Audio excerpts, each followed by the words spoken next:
The Panthers have gone the route of a committee approach when it comes to constructing their forward lines, and it's going to have to continue tonight as they welcome in the Philadelphia Flyers.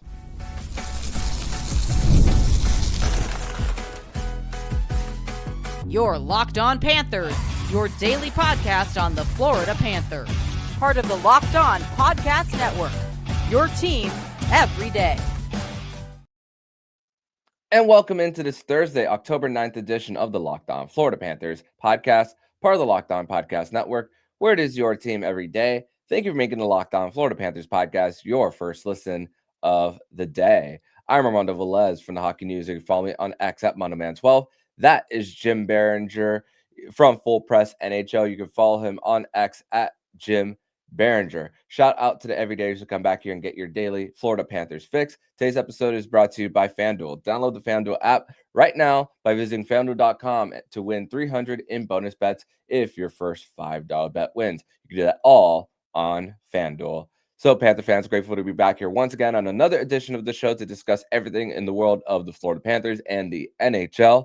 Today, we are going to discuss the forwards by committee approach that the Florida Panthers are going to be doing these next few months and how it's worked in game number 1 of the 2025-26 season. We're going to discuss also Gary Bettman's comments on the salary cap and everything that the NHL is doing as far as outdoor games and the new CBA coming into play some parts of this season and next. And then third segment, we will preview the Panthers matchup against the Philadelphia Flyers tonight from Amerant Bank Arena.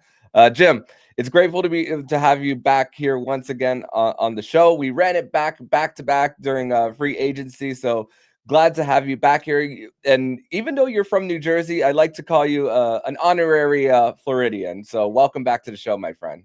Hey, thanks for having me. Always a pleasure to be here. Love it. Thanks for honorary titles I'm getting around the world. I think I got one in Canada. Now I have one in Florida. I think I have one in LA now too. So, I mean, look, I'm the everyman. I'm everywhere. So it's good to be back. Good to be back in the state of Florida, back where it ended last year. So let's talk about it. Yeah, man. And it's funny because I didn't necessarily get roasted the other day in the press box when it came to the public subs that were there. It's like, hey, you want a little bit of a taste of Florida? Some of the best subs you'll ever eat. You got to have these pub subs. And then our friend David Dwork is like, he's from up north. What are you talking about? So exactly. Yeah, so you guys can't compare to the heroes and the subs up in North Jersey. Like, they're the best. Some of the best in the business, some of the best around. So you got a lot of catching up to do, like with the pizza. So you got a lot of catching up to do. Yeah, there's something in that water up there for sure. But so just overall I want to give the floor to you just to give your overall impressions on just how the Florida Panthers were able to come off to a good start against the Chicago Blackhawks, something that they did last season after raising the banner. But it was in blowout fashion. But the Panthers grinding out the Tuesday game against Chicago. Just want to give the floor to you there. Yeah, I mean, look, obviously not nerves, but we'll call it, first game jitters and the cup going up, closing last season out, right? Those banner games are always tough. You want to win in front of your home crowd. But they looked like the team that ended last season after Chicago went up 1-0. Like, they were pressing and the forecheck was there, even though no Barkov, even though no Tkachuk. You have to realize something. If you haven't watched the Florida Panthers play, you're not going to realize that the depth scoring and the depth they have on this team, the scouting that this organization has done, guys can pop in and out of the lineup and they don't miss a beat. And that's what it was Tuesday night. Like, it reminded me of playoff games when guys were hurt. Oh, Boquist goes in the lineup. All right, he's up on the top line, scores a goal, right? And he scored again on Tuesday. Like, he really has done well for himself, being a Devils draft pick and then bouncing around a little bit in Boston, down here. I think he's fit well with Paul Maurice's system. They just played so methodical. Sergei Bobrovsky played well. And I think this game would have been a blowout if it wasn't for former Florida Panther goaltender Spencer Knight. I think if this could have been a 5-0 game in the first period, to be honest, the way he was playing. But, again, got to grind one out. Young team wants to come in, spoil the night. In Chicago, they hung around, but the Panthers found a way to get it done. And I think that's what they're going to have to do every night when you don't have a guy like Barkov or Tkachuk in the lineup.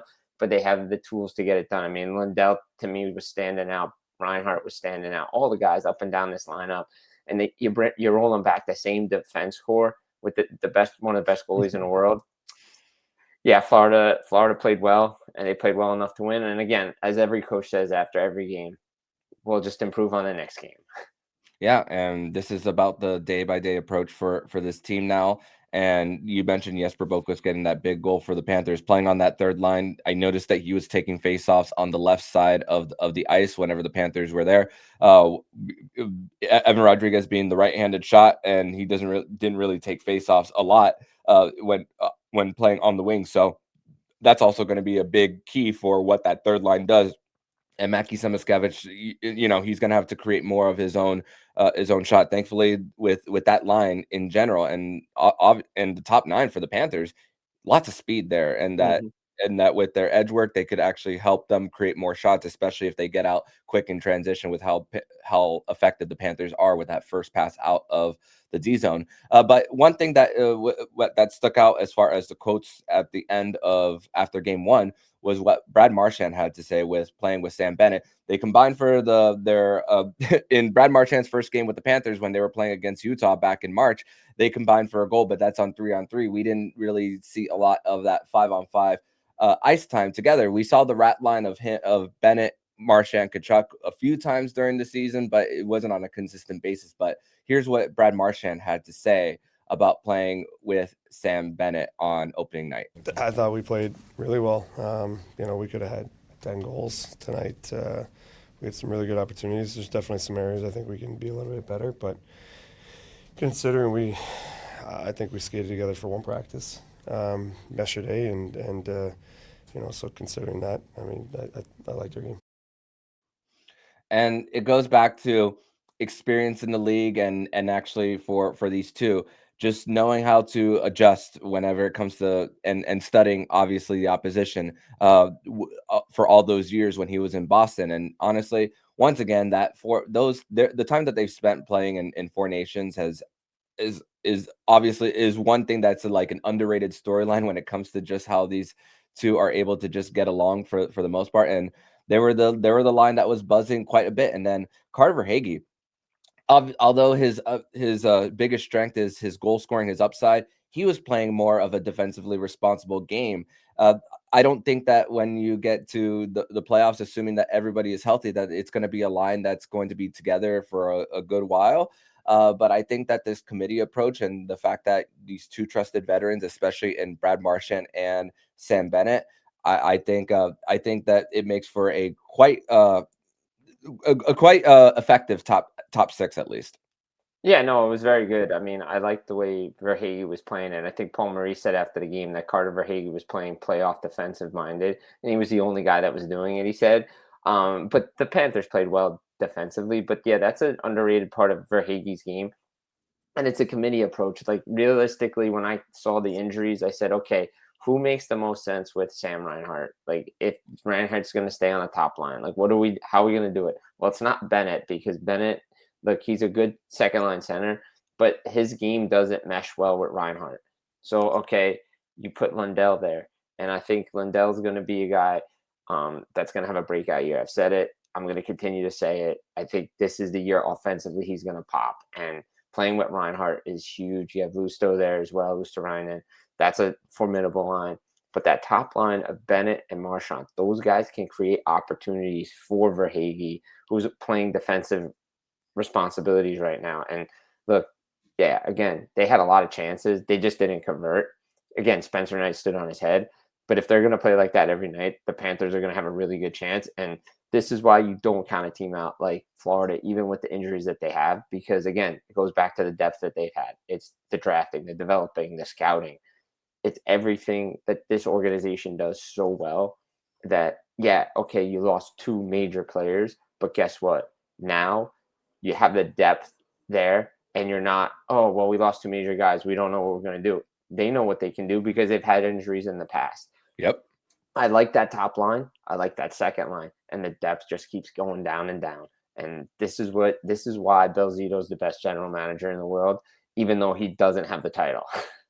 Yeah, no doubt. And it's funny because I joined the Cats and Rats podcast, and they were talking about over unders for Anton Lundell at 59.5, and I said under. But here's the thing: I don't think that Lundell's true impact will be consistently seen from the points for Lundell. I do think he's still going to get a career high. His career high is 45 as of right now. He's going to get more of those top six responsibility, and the fact that he doesn't really play a lot of power play minutes, that's why I don't think it's going to be 59 over 59 and a half. So, but I think that how he's able to take over a line defensively, especially winning those key draws and the Panthers' commitment to back checking, I think that's where we're really going to see this guy truly grow up as a hockey player. So that's what I'm really especially looking for Anton Lundell, doing it at just 24 years old. So lots of upside still there. And hey, if he does pop up after 60, I would be more than happy to be wrong. But let's transition over to segment number 2, where Gary Bettman spoke to the media after the first intermission of opening night between the Florida Panthers and the Chicago Blackhawks. Where he discussed the state of the league, the outdoor games, and where the cap is for the NHL. We'll discuss that more next year on the Locked On Florida Panthers podcast.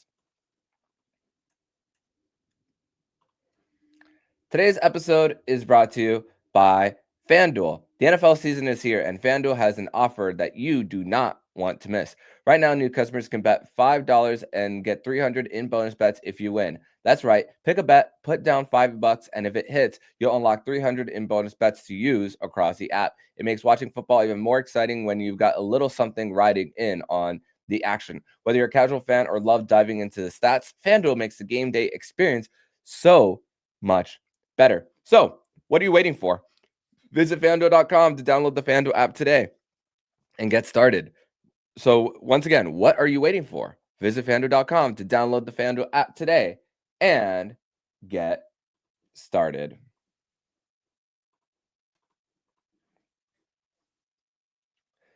Segment number 2 here on this Thursday, October 9th edition of the Locked On Florida Panthers podcast. Thank you once again for making the Locked On Florida Panthers podcast your first listen of the day. Armando Velez, that is Jim Biringer of Full Press NHL here joining me on the show today. So, Gary Bettman, we were together in Sunrise when Gary Bettman did speak to the media. He spoke about outdoor games, how once again the emphasis on people thinking that the league is crazy or lost their mind doing it, especially for the Tampa one, because that one is outdoors. So it's understandable, but with the technology that the NHL has researched, I'm sure that it'll still be a great event both in Lone Depot Park and in Tampa at Raymond James Stadium for the Stadium Series. But I'm just looking at where the cap has gone and the recent extensions that have been signed over the last few weeks. So we saw Kaprizov sign for $17 million. Connor McDavid decided to keep at his cap hit, kind of in the same direction as Sidney Crosby. Kyle Connor and Jack Eichel signed yesterday. Kyle Connor for $12 million and then Jack Eichel for 13.5. So when you look at this and when you look at the state of the market, as we've seen a rise in cap of $9 million, and then it's going to be an additional $9 million going into this one.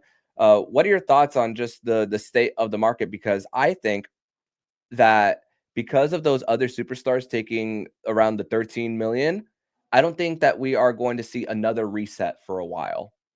Yeah, no, I agree with it. I mean, I think it's more of the younger players resetting the market right now. Like I make this comparison, and I'll probably have something out about this, and I'll write it. But Luke Hughes this year in New Jersey was this year's version of Jeremy Swayman. Remember Jeremy Swayman last year? He held out. He wanted to reset the market for his peers. He gets the 8.5 from Boston. You see guys, you saw Allmark get it, then Ottinger gets 8.25. So it goes down. So Luke Hughes getting 9. Then Jackson McComb getting 9. Mm-hmm. What's Lane Hudson going to get? Is he going to come in at 10? So that kind of reset that market. As far as the big boys go, look, Kaprizov got $17 million, and the Minnesota Wild had to pay him. He's a blank check guy to them. He's the best player in their franchise history. He has to stay. But if you look at Eichel, he got what most people expected he was going to get, 13.5 or 14. He got 13.5 over 8 years. Perfect. Everybody knew Kyle Connor. Once Kaprizov got 17. He was going to get 12, maybe 13 because of his goal scoring ability. And Rantanen is around 12. Marner's around 12. So he gets that. So those two big guys are off the board. Now we wait for Adrian Kempe in LA. I think he's probably going to get 11 and a half from LA. He's their best forward right now. So there's that. The issue is everybody wants to hype up the offseason every year. I've talked to people. I've heard it more and more now from not only writers, but agents, everybody I've talked to around the league. And I put a piece out for another affiliate I'm with, RG Media, that if you have your own player, you're going to want to keep them and sign them because of the unknown factor of bringing in free agents. You know what you have. You have the money to do it. More players are going to stay now. And those free agency frenzies that we think we're going to have because the class is supposed to be so great is not going to happen. We've seen mostly everybody go off the board outside of Kempe right now. And obviously we saw Jake Wallman extend in Edmonton. We just saw Matthias Ekholm extend in Edmonton. So again, quality defensemen off the board, quality forwards off the board. If it's out, maybe Marty Necas gets there. Does he get there? Panarin, does he get there? Patrick Laine is out there. There's a handful of other guys, but that 2026 free agency class, because the league is in such a great state, the cap's going to keep going up, right? Projection wise, it's 104. Could be 107 by all numbers, right? The following year could be 113, could be a little higher than that. That gives teams more to work with, hence why, again, not to troll anybody, but the biggest advantage the Florida Panthers have and why they could do those extensions is the cap is going up. They're not in the flat cap anymore like Colorado, like Tampa. If Tampa was in a rising cap, all those guys they had would have been on that team.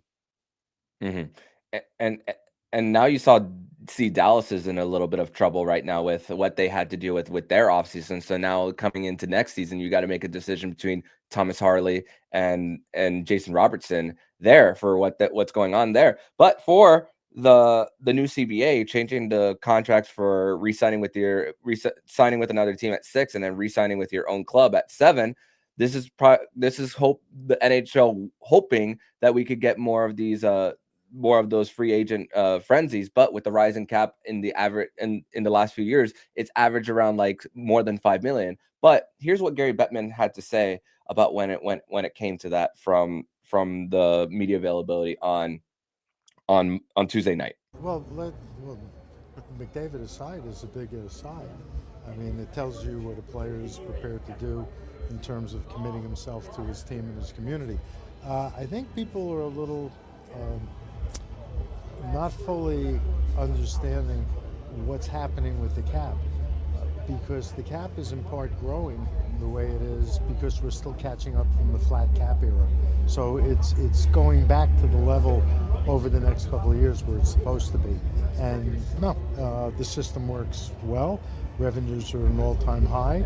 We recaptured in really record time the COVID money that had been advanced. So from an economic standpoint, things are all good, never better. And like I said, I talked about this in our pre-production meeting, and I'll say this again here. Prior to 2020, the cap was rising from 2015 to 2019 at a $2 million pace. And then obviously the flat cap, and then after that, it's been a 5, and then it's been a 9 for the rise. So that's where I'll call BS on the commissioner there as far as catching up to the flat cap. But I don't think there's that consideration of now Seattle being into the mix of a few more seasons. Utah now with the sale of the Coyotes to the Smith family there, and also the TV deal being on a bigger brand like ESPN. Although TNT is not in every single household in the U.S., I still think the TV deal has a lot to do with why that there's a rise. So I'm calling BS on that part for the commissioner there. And different situations around the NHL. When you look at Kaprizov, all the other core guys were signed, so he was what was left, and they were coming out of buyout money. In the case of McDavid, their core pieces were signed to big ticket deals like Bouchard, Draisaitl already, and even the same thing in Winnipeg. You could argue Hellebuck is paid under market. Same thing with Mark Scheifele. So I think also looking at those situationally, you have to understand why Kaprizov was here and then McDavid was down there as far as what he took. No, I agree with that. But again, McDavid, if people were listening, and again, I'll say this, I said it on the Rod Peterson show too. Everybody had to relax. He was going to resign there. 2-year deal, fine. But he wants to win. He said he wanted to win. That's the most important thing. But it's okay, guys, I did my part. Now you got to do your part to get the team here so we can get there. And again, I think the biggest side in that is they still need a goaltender. And I'm pretty sure that's going to be the case. And they have some other things that they need to do as well in Edmonton. But Kaprizov one, yeah, they were coming out of the buyout money, so they'll have money to play with next year too. He's a $17 million player in their eyes. Okay, perfect. If you look at the rest of it, everybody wants to win. It's the Boston way. It's the way it's always been. Guys take less money to stay. They want to win. Patrice Bergeron was grossly underpaid for years in Boston, but he's like, I want to win. Sidney Crosby's been grossly underpaid since he's come into the league, and he wants to win. There's a difference between wanting to win and wanting to get the most money. I know Kaprizov wants to win. He does want to win there. They signed Gustafsson. They re-signed him. They extended him. But again, these top players, it's always about team first. It's not about me first and not about getting the money. And again, like you said, the cap will go up because there's going to be a new TV deal coming soon in the United States. That window is going to open soon. The expansion, but that doesn't go to HRR. That just goes to the owner's pocket. And I think that was something the players were trying to get in the last CBA, to be honest. But there's going to be other deals along the way that's going to help the NHL and the NHLPA. And we'll see rising costs. But again, it's a ticket revenue league. It's not like the NBA or the NFL. They get all their money from TV. So that's where you look at the projections, and that's where a lot of other math things come into play. Yeah, so it's 40% for the NHL when it comes to ticket revenue. So that's a big percentage of it. So that's definitely very helpful when it comes to the amount of butts and seats. And thankfully, in the case of the Florida Panthers, it's a 19,655 for opening night for them. And the fact that they have multiple players signed, even the middling guys, the middle class of the NHL, a lot of them are on the Florida Panthers. So I say it again, the fact that they took care of Barkov while they were in the flat cap was very crucial. But hey, look at these other guys taking less money in places that do have state taxes. So well, with the exception of Eichel. So hey, guys sacrificing in order to win in places that do tax you pretty high. So hey, another reason to buck that narrative in my opinion. But we're going to transition over to segment number 3, where the Florida Panthers will be taking on the Philadelphia Flyers tonight from Sunrise, Florida, as the Florida Panthers continue to hope to bank some points tonight. We'll discuss that next here on the Locked On Florida Panthers podcast. Segment 3 here on this Thursday, October 9th edition of the Locked On Florida Panthers podcast. Thank you once again for making the Locked On Florida Panthers podcast your first listen of the day. Armando Velez with Jim Biringer of Full Press Hockey joining me once again on the show. So the Florida Panthers take on the Philadelphia Flyers tonight from Amerant Bank Arena, game 2 of this 3-game homestand right before they hit the road. And their first road game will be against these Philadelphia Flyers. So twice in the next week that the Florida Panthers and the Flyers will be meeting.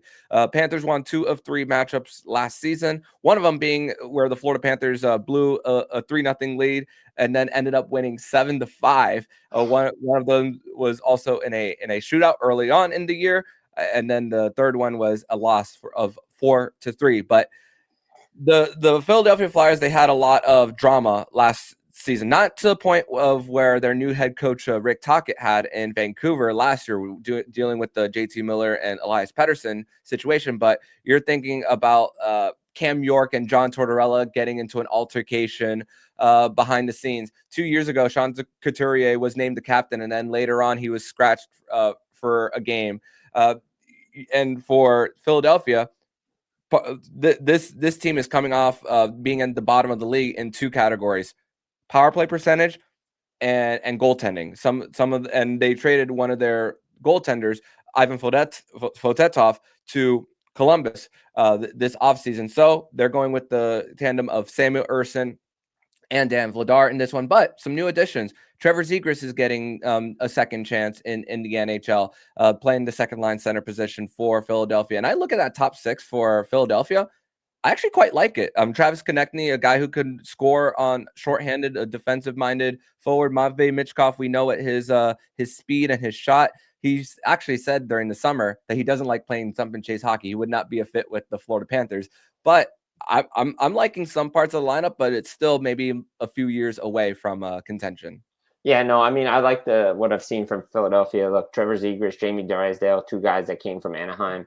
They're there, but Zegras has been playing with Michkov a lot in the preseason, so that's a formidable duo if they're going to be playing like that. And Zegras is back to his natural position as center, which is why they brought him in.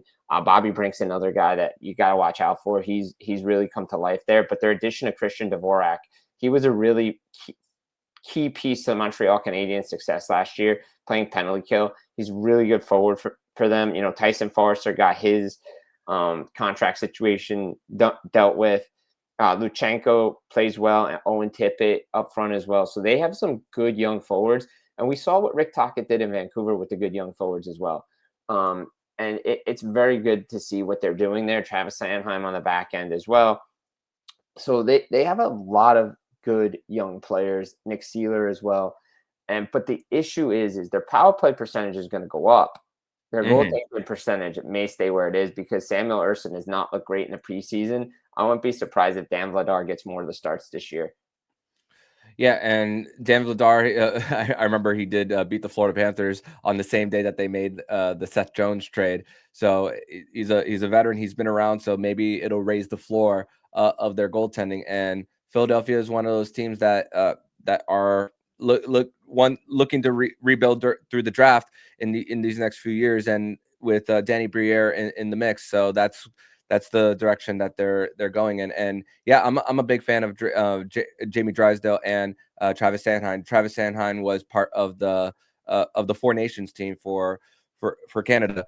So that's another addition that is not talked about enough for the Philadelphia Flyers. And we did walk by the equipment staff for Philadelphia as we were exiting the meeting room. So they've been here for a few days now, so they don't have that travel excuse from the day before. The Panthers have been situated now. They have a game under their belt. So I think that this is once again the Panthers' opportunity to bank points early, and the fact that their penalty kill was as great as it was in Game 1, I think that that's going to be a key to tonight's game. Because we haven't had an opportunity to see Philadelphia get confident on the power play. So I think that will be one key. Yeah, no, that's definitely a key. And I think the way the Panthers, if Anton Lundell's going to double shift on penalty kill, he's going to get his chances to score there. And Brett Holquist and all those guys that we've talked about before can really mess with the Philadelphia Flyer power play. But again, the Flyers have a good power play. They just got unlucky last year because they have the talent. But the issue is now they got to execute. And let's see, Rick Tocchet made Vancouver's power play really good when they went to the playoffs the one year. And he can get the most out of the young players. So I like the addition as the coach. But again, the goaltending kind of scares me if I'm a Philadelphia Flyers fan. Looking at it, I think, Florida still has the offense to beat both those guys, even with what we talked about before, Barkov and Tkachuk out of the lineup. They still have the offense to beat this team. Yeah, and one thing that they gotta be key on defensively, we saw how the Panthers gave up 2 goals based on breakaways and then pinches that Panthers living by the pinch and diving by the pinch. I mean, Owen Tippett could get out with speed and the great hands that he has. He did it a few times last season, and including a shootout goal that he had when these teams played last year. So those hands for Owen Tippett we've all seen it here in South Florida when he was with the Big Boy Club for the Panthers. And so I'm glad that once again that he's getting his opportunity to be an NHL regular, and hopefully that for him, he has a lot of success under Rick Tocchet, and Rick Tocchet getting a third coaching opportunity in the NHL, one of those retread coaches. Maybe it'll officially work out in Philadelphia, a place that he was very familiar with. It was the worst kept secret in the NHL Worst when it kept came secret. to Worst him kept leaving secret. Vancouver. But hey, best of luck to him there, except tonight against the Florida Panthers. But Jim, I want to thank you so much for joining me on today's edition of the Locked On Florida Panthers podcast. Tell everybody where they can find you and your work online, my friend. Yeah, get me at Jim Biringer on Twitter. Also follow at Full Press NHL on Twitter as well. Full Press Hockey on YouTube. Check me out, RG Media as well, NHLRumors.com, Full Press Hockey, as well as my Substack, Full Press Media. So check it out everywhere. And check me out later, Cats and Rats After Dark on Saturday, but Cats and Bolts live stream with the great Rob Peterson later on as well. Yep. So Jim is making his rounds, joining Florida Panthers related content creators, including here on the Locked On Florida Panthers podcast. And one more thing, Sam Reinhart was not in practice yesterday, but Paul Maurice did say he is fine. And Jim Biringer will be in attendance tonight in the press box for Panthers Flyers, as well as Saturday's game when the Panthers do face the Ottawa Senators. So he's in Florida all week. So Jim, best of luck this week as you in your stay in Florida, and I'm sure I will see you again very soon. So thank you once again, my friend. Thank you, my friend. I'll talk to you soon. And if you like what you're hearing, please subscribe to the podcast to be notified every single time the Locked On Florida Panthers podcast jumps into your podcast feed. Don't forget to also subscribe to the other shows on the Locked On NHL network, including Locked On NHL, Locked On Fantasy Hockey, Flip Livingstone and Stu Roden, and Locked On NHL Prospects. Thank you once again for making the Locked On Florida Panthers podcast your first listen of the day. So I'm Armando Velez with Jim Biringer. And you've been listening to Locked On Florida Panthers podcast, part of the Locked On Podcast Network, where it's your team every day.